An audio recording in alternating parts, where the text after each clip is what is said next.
Leo mapema hapa garage kuna huyu mzee anafahamika kama 1 na 2. Mzee ni mtata sana kwenye magari mabovu. Hajawahi kushindwa gari lililomzimikia mteja. Huyu kushoto ni msaidizi wake, anafahamika kama Bobby. Huku mzee anazidi kuseti mitambo. Ngoja basi nikaliwashe. Ngoja kwanza, mbona una haraka? Jamaa alikuwa na haraka kutaka kwenda kuwasha gari. Baada ya mzee kupiga spana nyingi, akamtuma Bobby akawashe gari. Jamaa akafika na kufungua mlango na kuingia ndani. Haya, 1, 2, 3 washa. Bobby akatekenya chuma na gari likawaka. Mzee wa 1 na 2. Sasa Bobby akatoka kwenye gari huku anazidi kumpa maua makubwa sana mzee wa 1 na 2. Huyu mzee anafahamika kama 1 na 2 na 3 kwa sababu akitaka kuwasha gari huwa anahesabu hivyo. Basi jamaa akazidi kumwaga maua mengi sana. Wezi amini yani. Ila mzee yupo kimya, maana si kwa uchawa huu. Basi uchawa ukapigwa mwingi sana. Katika mapongezi akatokea na huyu mfanyakazi mwingine. Huyu na yeye anafahamika kama Bobo, ila mawenge ni mengi sana. Inatosha basi. Natumaini nyinyi wote mlikuwa mnaniangalia nini nafanya hapa, si ndio? Ndio bosi, tumejifunza. Mnatakiwa mjifunze, mnajua. Kafanya kama kesho nisivyokuepo. Sasa bosi anawapenda hao wafanyakazi na anataka wahakikishe wanajua kila kitu wanachokifanya. Huku furaha ikizidi kutawala humu garage.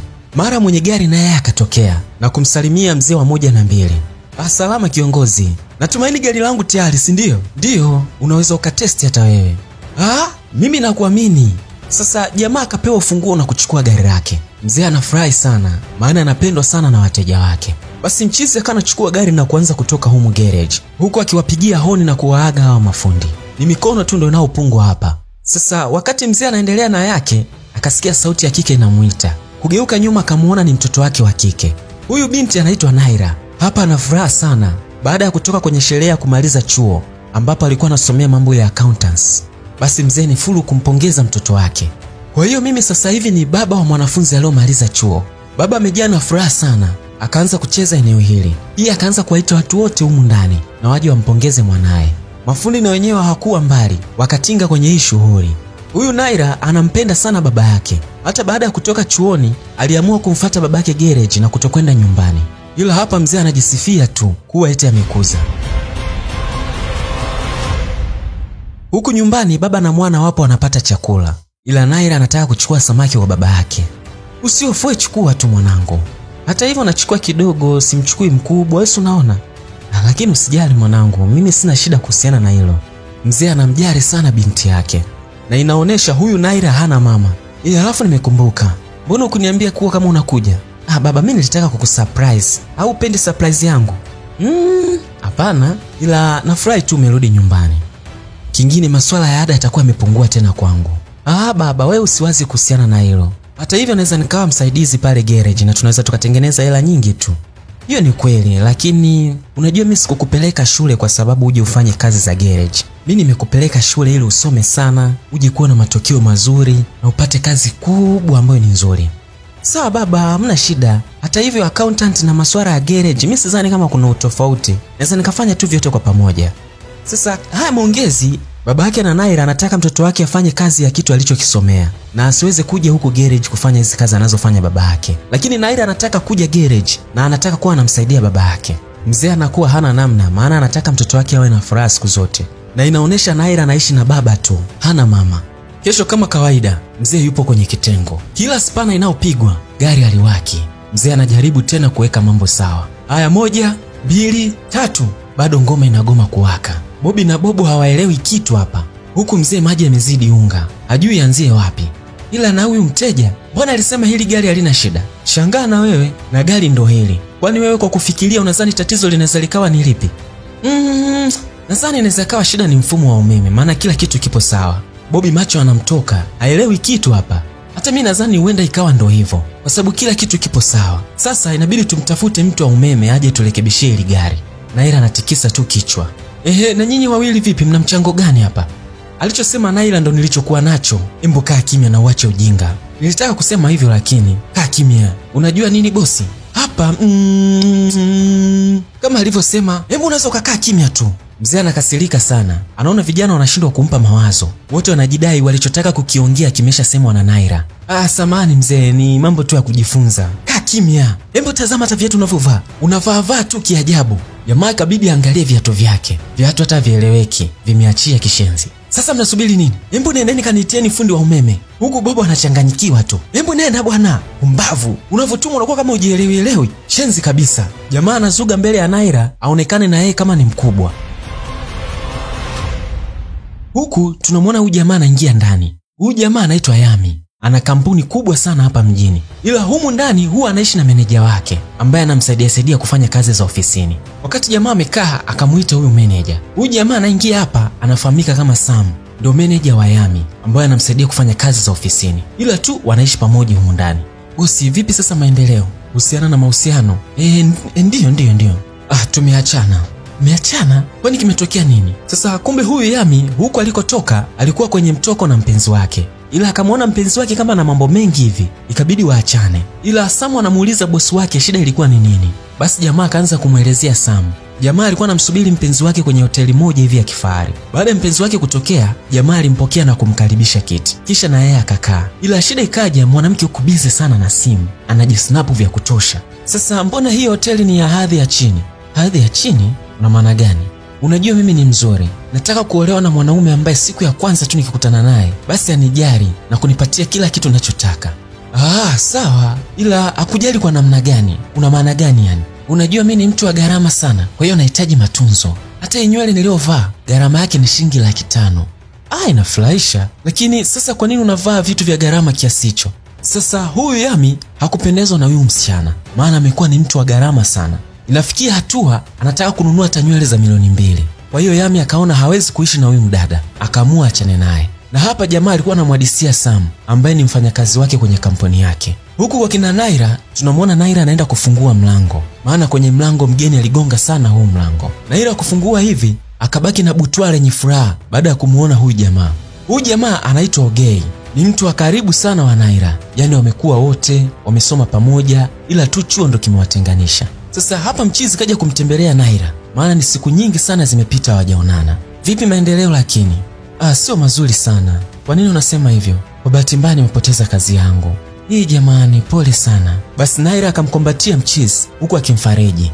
Jamaa akapoa kama mtungi, maana si kwa kufarijiwa hivyo. Huyu Ogei na Naira ni watu ambao wamezoeana sana. Inafikia hatua wanashirikishana mpaka shida zinazowakabili kwenye haya maisha.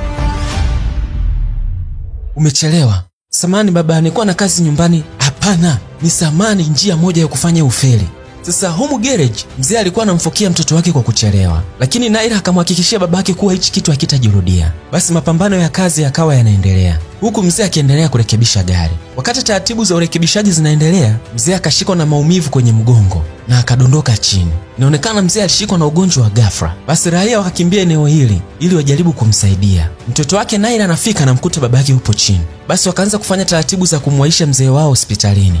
Siku chache baadaye mzee alibahatika kupona, lakini Naira akawa anamwambia mzee wake kuwa mzee hatakiwi kujihusisha na garage mpaka afya yake itakapoimarika. Lakini mzee anadai kuwa yupo sawa, maana hii hali huwa inamtokea alafu baadaye anaendelea na majukumu yake. Ila Naira anamkatalia na anamwambia kuwa daktari amesema kwa muda huu mzee anatakiwa pumzike sana. Muda wa chakula, Naira alikuwa anamwandalia chakula baba yake. Basi Naira akamfuata na kumwambia mzee wake chakula tayari. Asante, nitakula nikirudi. Unaenda wapi? Anaenda garage. Garage gani? Kwa hali hii unaenda garage? Kuna dalali anauza gari. Wewe naweza nikapata pesa mara 2. Baba, huwezi kwenda sehemu yote. Yaani huwezi kwenda. Mzee akachoka. Naira, mimi nipo sawa. Baba, haupo sawa. Unatakiwa ukae nyumbani. Sasa Naira akazidi kumzuia babake na akakataa kabisa babake kwenda garage. Huku akimwambia babake kuwa kazi zote za garage atazisimamia yeye. Mzee ikabidi apoe tu, akakubali kukaa nyumbani ili aweze kupata chakula na kupumzisha mwili. Huko garage Naira akawa ametulia zake akisimamia mafundi. Mara kuna chuma inaingia humu ndani ikihitaji na yenyewe kufanyiwa service. Ikabidi Naira aende kuipokea. Sasa kwenye gari anayeshuka alikuwa ni Yami. Jamaa akashuka na kumfuata Naira. Karibu bosi, kuna shida gani nikusaidie? Nahisi kuna kitu hakipo sawa kwenye engine. Basi sawa, fungua bonnet. Jamaa akaenda kufungua bonnet ya gari. Ila Yami kama anaonyesha dharau hivi, haamini huyu Naira kama anaweza kutengeneza hili gari. Basi Naira akafungua bonnet na kuanza kuangalia kama engine ipo sawa. Ila Yami kama muamini hivi, basi Naira kanaendelea kulitengeneza hili gari huku akiwa na msaidizi wake Bobby. Basi jamaa anawachora sana. Baada ya hapo, Naira alimaliza kulitengeneza hili gari na akamwambia jamaa awashe aone kama hiyo shida bado ipo. Baada ya Yami kuwasha, gari likawa liko sawa.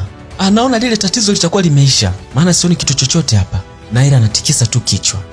Kwa hiyo ndo inakuwa ni shingapi hapo? Kabla ya Naira kutaja bei, jamaa akawa anamhesabia vibunda, kisha akamkabidhi Naira. Hapana, hii hela mbona imezidi? Haina shida, ni kwa sababu ya kazi. Wewe chukua tu. Basi Naira akachukua ile pesa, akahesabu pesa anayomdai jamaa, afu ile zidi akamrudishia. Hapana, wewe chukua tu, haina shida. Haya, asante. Basi Naira akamshukuru, afu akataka kuondoka. Ila kama hautokasirika, naomba namba yako. Nimekasirika na sitaki. Unajua ni kwa sababu ya nanilia, ni nimesema sitaki. Au ni kwa sababu umenipa hela? Unaweza kuchukua tu. Hapana. Jamaa aliforce kupata namba, lakini ndo hivyo Naira akakataa. Ikabidi aondoke eneo hili. Sasa sijajua kwa nini jamaa anataka namba. Huku nyumbani, Sam anampa taarifa bosi wake zinazohusiana na ofisi, lakini jamaa yupo mbali sana. Inaonekana Yami bado anamkumbuka Naira. Ila huku kwa kina Naira yupo na baba yake pamoja na Ogei. Ogei anafahamika sana kwa kina Naira na ana ukaribu mkubwa sana na Naira. Huenda hata baadaye wakawa na mahusiano makubwa ya kimapenzi. Maana hapa Ogei kaja kumuona babake na Naira.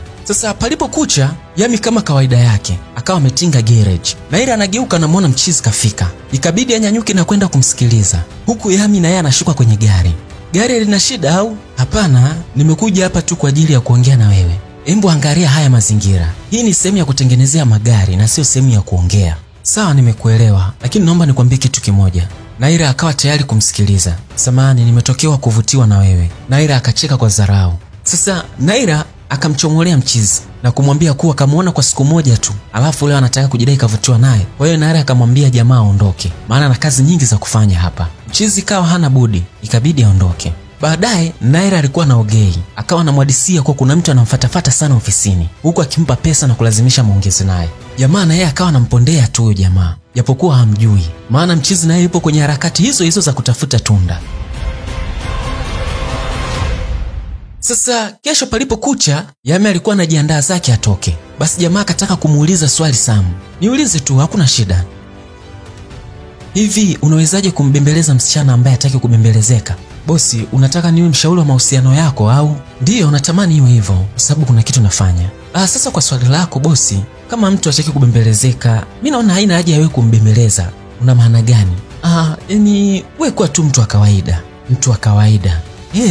Jamaa kaitafakari sana hii kauli. Sasa huku garage, Naira alikuwa ametulia zake huku akipiga kazi. Mara Yami akaingia. Naira anageuka nyuma, anamuona Yami. Naira akachoka. Hakutegemea tena kama ujamaa atarudi. Huku jamaa anashuka kwenye gari, na Naira ikabidi anyanyuke hivyo na kwenda kumsikiliza jamaa. Huku akilalamika kuwa hii sio sehemu ya maongezi. Sawa, lakini samahani, naomba maongezi madogo tu. Kuongea na mimi kuhusiana na nini? Nimekuja hapa naomba niwe rafiki yako. Rafiki? Kwa kuniona tu?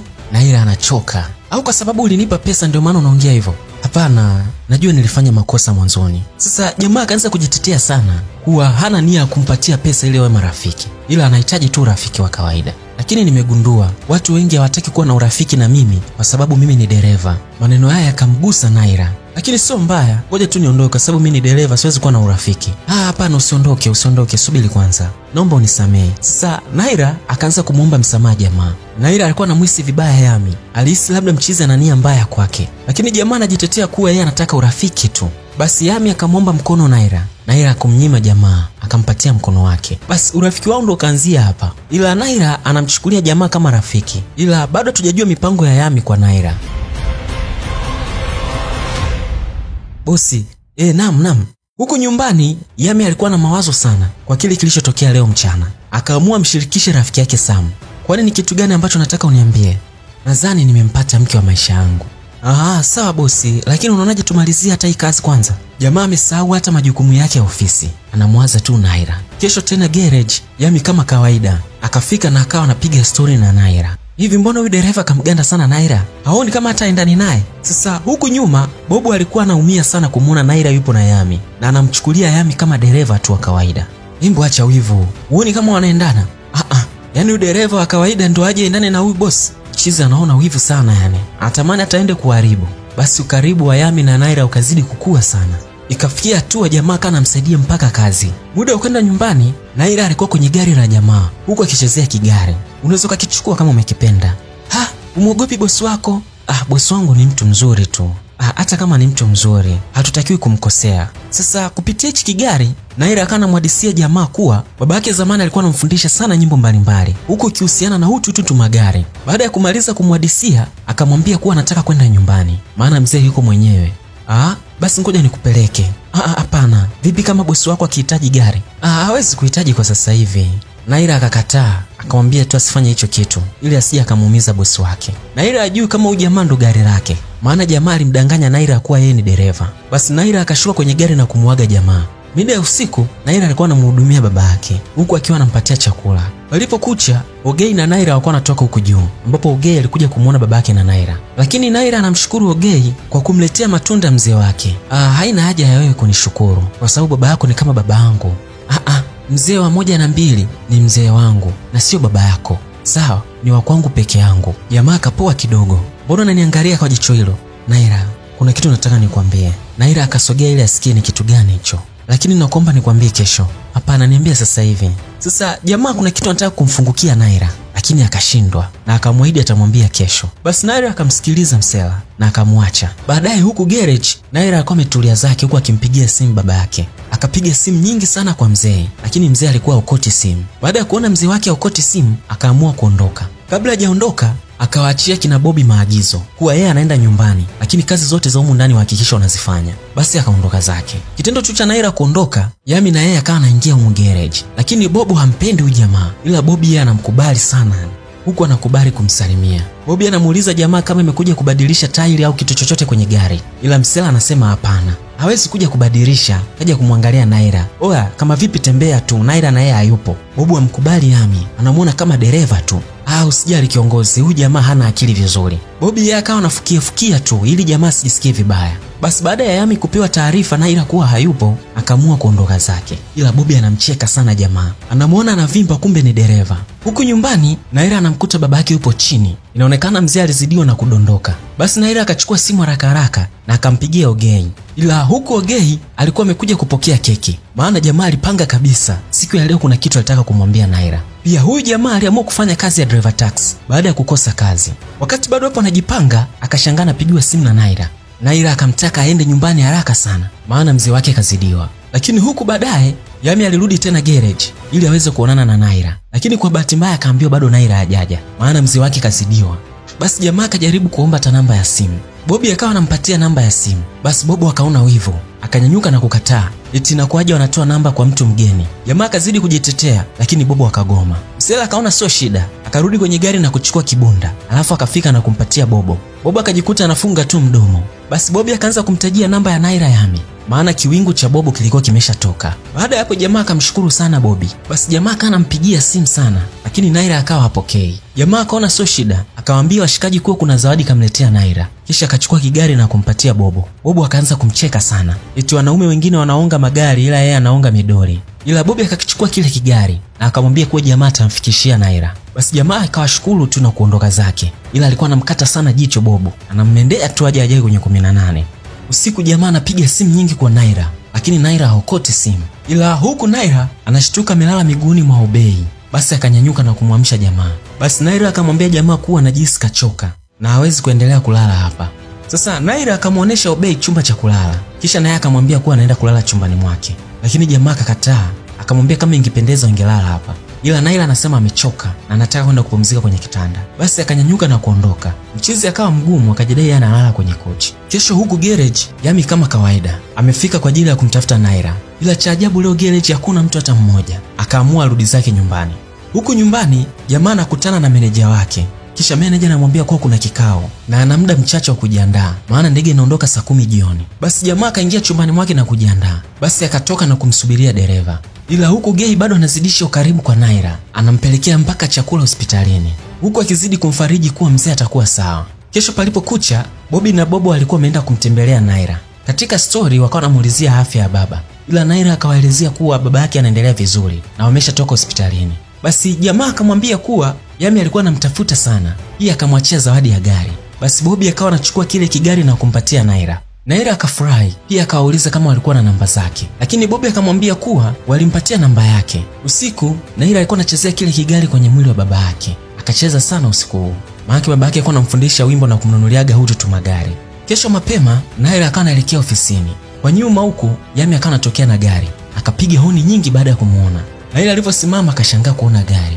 Jamaa akashuka na mapepe akaenda kumkumbatia Naira. Nimekukumbuka sana. Samahani lakini nimekukumbuka eti. Basi Yami akaanza kuelezea shida zote alizokutana nazo. Anampigia simu apokei, anaenda garage ya mkuti. Baada ya hapo jamaa akamwomba kuondoka naye. Naira akakataa, akakubali. Sasa wakati wanaondoka jamaa akafika na kumfungulia mlango. Msela kadata sana kwa Naira. Humu kwenye gari jamaa akamwomba Naira kama vipi atoke. Waenda hata sehemu moja wapate chakula kwa ajili ya maongezi.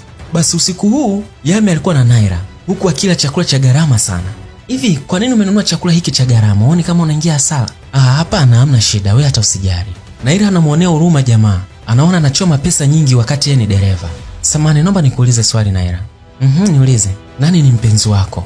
Kwa nini sasa? Alafu mbona wanaume wengi mnaniuliza hili swali? Wewe usijali, mimi nimekuuliza tu, sina ubaya wowote ule. Basi sawa, nitakujibu. Lakini naomba unijibu wewe kwanza. Lakini mimi ndo nimekuuliza wa kwanza. Haina shida, lakini nijibu wewe. Wewe mpenzi wako ni nani?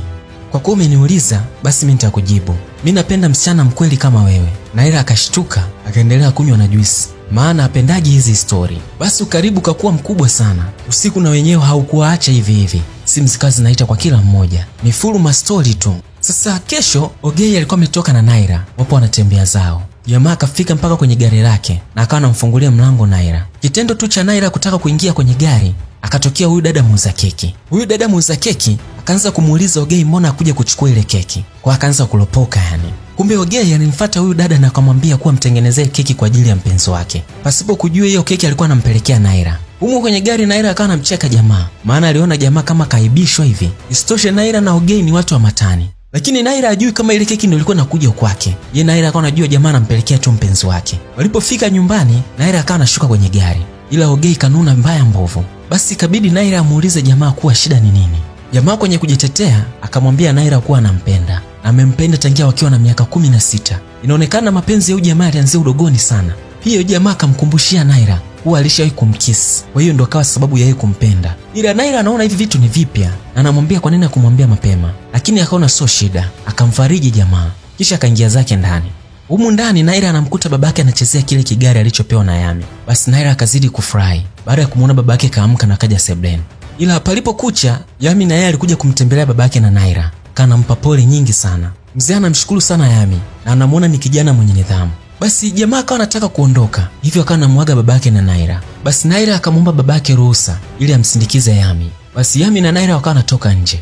Huku nje Naira akawa anamshukuru jamaa, maana hakutegemea kama anaweza kuja. Naira anahisi labda jamaa bosi wake anambana sana. Kumbe bosi ndio yeye yani. Basi wakati Naira anataka kushuka chini, jamaa akamvuta mkono. Naira anamshangaa jamaa. Naira, nakupenda. Baba anaweza kasikia, baba anaweza kasikia. Naira anakosa la kujibu. Jamaa amemfungukia Naira kuwa anampenda. Ila Naira anakosa tu majibu. Anabaki kumshukuru jamaa kwa kuja. Basi jamaa akashuka chini na kuondoka zake.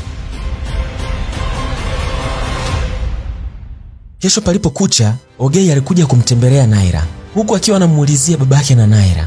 Umekuja kwa sababu ya baba lakini baba hayupo. Sasa wakati Ogei bado anaendelea kuongea, Yami na yeye akatokea na kumuita Ogei. Samahani, habari sasa hizi boss? Salama, vipi unafanyaje hapa? Naira anashangaa, vipi tena?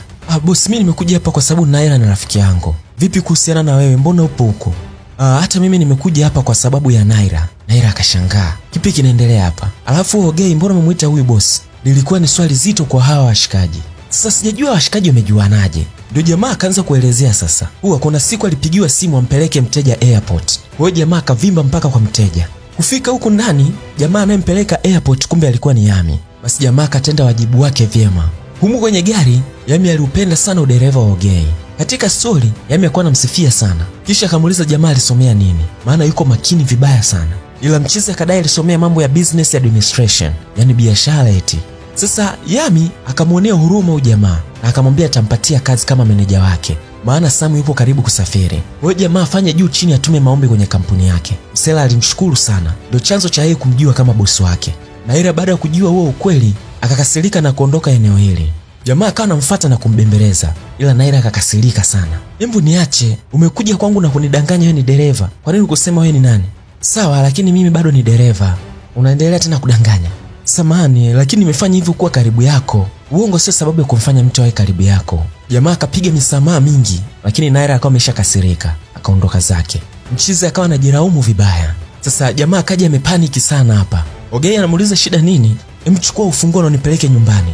Ogei akachukua ufunguo. Ogei bado hajapata kazi kwa jamaa, lakini alituma maombi ya kazi. Basi wakawasha gari na kuondoka. Sasa wakati gari linaondoka, Bobi akawa anatokeza huku akiwa haamini anachokiona. Hivi Bobi, umeona nilichokiona mimi au? Bwana sijaona bwana, hebu nieleweshe shida ni nini? Si yule jamaa ambaye anajiita Yami, ambaye anakujaga hapa. Jamaa anaikujaga hapa. Mbona una kumbukumbu? Sina kumbukumbu. Kwa nini sina kumbukumbu? Sasa hawa washikaji wakagundua kuwa yule jamaa ni bosi. Na Bobo akaanza kujutia makosa yake baada ya kugundua alikuwa na mdharau Yami. Kumbe Yami ni bosi. Lakini nishakwambia ndugu yangu, ukiwa level za chini, sio kila mtu unamwona naye yupo chini. Wewe ukiwa mtu uko chini, jaribu kuwainua watu juu. Umeniambia Naira ni rafiki yako? Ndio bosi, ni rafiki yangu. Urafiki wenu una muda gani? Ni muda sana, maana tumekuwa pamoja. Sawa, vipi ulituma maombi ya kazi kwenye email ya ofisi? Ndio bosi, nilituma maombi kwenye email na nikaambiwa kuwa niwe tayari muda wote naweza nikapata kazi. Sawa. Sasa kazi yako wewe inaanza leo. Na wewe utakuwa ni msaidizi wangu au meneja wangu. Na kazi yako utakuwa unafanya kila kitu ambacho mimi natakiwa nikifanye ili uweze kunirahisishia kazi. Sawa bosi. Na kazi yako ya kwanza, unatakiwa uende na ukamshawishi Naira kuwa mimi ni mtu mzuri. Sawa bosi, nitafanya hivyo. Inakubidi ufanye hivyo kwa sababu mimi nampenda Naira na nataka nimuoe. Jamaa akamfungukia Ogei ukweli bila kujua Ogei naye anampenda Naira. Sasa sijui kazi itakuwaje, maana Ogei naye anampenda Naira tena sana yani. Ushamuona bosi wangu, wewe nyinyi wawili ni wapenzi? Sio hivyo unavyomaanisha wewe. Na mimi sijafanya kitu chochote na bosi wako. Mbona hiki kitu hakiniingia akilini? Kweli tena, mimi sijafanya chochote na wewe bosi wako. Japo tushatoka out, tukaenda sehemu tukala, nishafanya mambo mengi lakini mimi sijamjibu chochote. Naira, naomba nikuulize kitu. Je, wewe unampenda Ogei? Unajua hali nilionayo sasa hivi. Kwa hiyo naomba tusiongelee haya mambo na kwa kama anavurugika hivi. Kesho palipokucha, Naira alikuwa ametulia zake ndani. Ila huku mlangoni kuna mtu alikuwa anapiga hodi. Basi Naira akamkaribisha. Ila anayeingia huko ndani alikuwa ni Yami. Yami bado amekuja kuomba msamaha. Akajitahidi kumuomba msamaha Naira, lakini Naira akakataa na kumfukuza. Basi jamaa anatoka ndani na hasira. Akafika huku nje, akamwomba ufunguo wa gari Obei. Bosi, ndio umenifukuza? Hapana, nachotaka wewe ubaki hapa na ukambembeleze Naira. Mwambie kuwa mimi ni mtu mwema na sinifikirie vibaya. Jamaa anampa kibarua kizito Ogei, maana Ogei naye anampenda Naira. Basi mchizi akachukua ufunguo na kutoka. Ila hapa Ogei akawa anaingia ndani kufanya kazi aliyopewa. Humu ndani jamaa kana muelewesha Naira. Naira, naomba unisikilize. Anaomba kuongea na wewe msikilize. Na amenituma nimwombee msamaha. Lakini ni muongo. Sasa mimi nawezaje kufanya hivyo? Alafu uliniambia unanipenda. Ndio nakupenda, lakini najua wewe unipendi mimi. Kwani nani kasema hakupendi? Mchizi akapoa kidogo. Ngoja nikwambie ukweli. Kusema ukweli mimi nakupenda. Sasa Naira akamfungukia jamaa kuwa anampenda. Mchizi akafurahi sana, maana alihangaika sana siku nyingi. Vifua na venyewe havikuwa mbali, wakakumbatiana. Bosi, nimejaribu kadri niwezavyo, lakini nachotaka niseme kuwa upendo sio nguvu. Upendo ni hisia, na ukilazimisha mapendo basi huwa ni ugomvi. Jamaa akamchana ukweli Yami kuwa hategemei kama Naira atakuja kumpenda. Jamaa akaumia tu, ila akajikaza kiume, akanyanyuka na kuondoka zake. Ila huku Naira bado ni mtu wa mawazo. Jamaa anaingia na kwenda kumfariji Naira. Ni mapenzi tu yameshaanza kukua humu ndani. Ila katika story Naira anamuulizia Yami, ila mchizi anasema leo hajaongea naye. Naira akapoa sana. Mpaka jamaa anamuuliza shida ni nini. Ila Naira anajidai tu yupo sawa. Ila huku Yami anapitia kazi anazofanya Ogei. Yami anamsifia sana jamaa kuwa Ogei anafanya kazi vizuri. Inaonesha Yami kaamua kuachia ngazi kwa Naira. Basi baada ya jamaa kupewa pongezi kwenye kazi zake, akawa anaondoka. Ile kitendo tu anasimama na kutaka kutoka, Yami akamuita na kumuuliza kuhusiana na maendeleo ya Naira.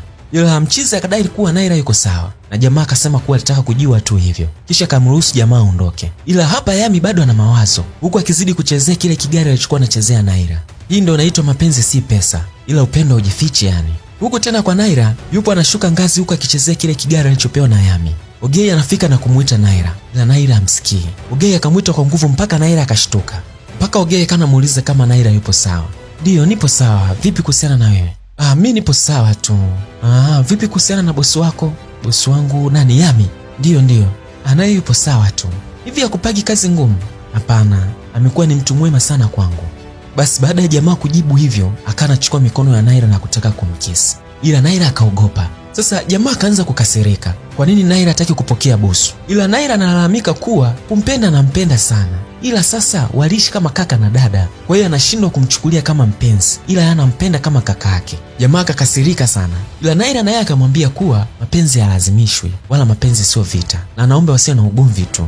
Mchizi amini sana kinachotokea. Basi ikabidi akubali tu huku akiondoka kinyonge. Huku Naira akabaki anachezea kigari alichopewa na Yami. Kesho palipokucha, Yami alikuwa ametulia zake huku akiangalia TV. Mara akasikia anagongewa hodi. Ile kumkaribisha akaingia Ogei. Ogei akamwambia Yami kuwa kaja hapa na mgeni ambaye anataka kuongea naye. Basi Naira akaingia ndani. Mchizi akashindwa hata cha kuongea. Ila huko Ogei akatoka nje. Ogei aliamua kuachia haya mahusiano, maana ameshamuona Naira hana hisia juu yake. Inaonekana Ogei alishindwa kukaanga hai kipindi wako wadogo. Leo kifaranga kimetoka ndo hivyo hana chake. Hapa jamaa akanamwambia Naira kuwa anampenda. Ila hata Naira akashindwa kuficha hisia zake. Akamkubalia mchizi. Na huu ndo mwisho wa hii movie. Hii movie inajulikana kama My Version of Love. Mimi ni Gio Boy na hii ni Real One. Itakuwa poa sana kama ukisubscribe na kutani on notification bell ili tuweze kukutana kwenye movie nyingine tena.